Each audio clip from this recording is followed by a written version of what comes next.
సమర్పిస్తున్నాను అనేటటువంటి అర్థం కలిగి ఉండాలి. అందుకే ఇంకా కూడా ఈ మానవ జన్మ ఎలాంటిదో తెలుసుకోవాలి, దీన్ని ఏ విధంగా నువ్వు సార్థక్యం చేసుకోవాలి అంటే పరమాత్మని గురించి తెలుసుకోవటం, తన్ను తాను తెలుసుకోవటం అని గురువులు బోధిస్తారు.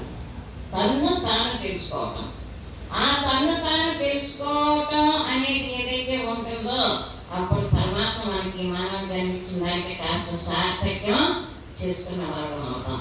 ఇతను వేద చదివేశారని పూర్వకాలంలో అమ్మగారు చదవకూడదు, భగవద్గీతను తాకకూడదు, సూత్రుల వేదాన్ని చదవకూడదు అనేటటువంటి రోజులో వాడు బ్రాహ్మణుడు కానీ కులం కాదు.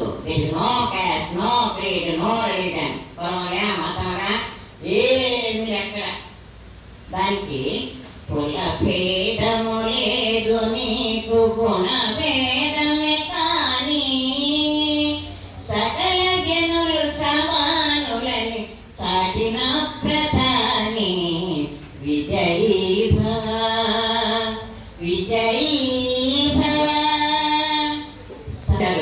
భగవద్గీతను ప్రచారం చేశారు. వాళ్ళు గోగర్భంలో తపస్సు చేసేటప్పుడు 12వ సంవత్సరం పరమాత్మ ప్రత్యక్షమైనాడు. 12వ సంవత్సరం అకుంఠితమైన దీక్షతో తపస్సు చేసి కూడా వారికి ఇంకా తృప్తి తీరక అందరి కోసం, ఇప్పుడు మహాబలి అందరి కోసం ఇక్కడ ఉన్నారు అంతే, వారి కోసం కాదు అందరి కోసం ఆ జగజ్జాన్ని ఇక్కడ అవతరించారు. ఆ విధంగా స్వామి వారు ఈ విధంగా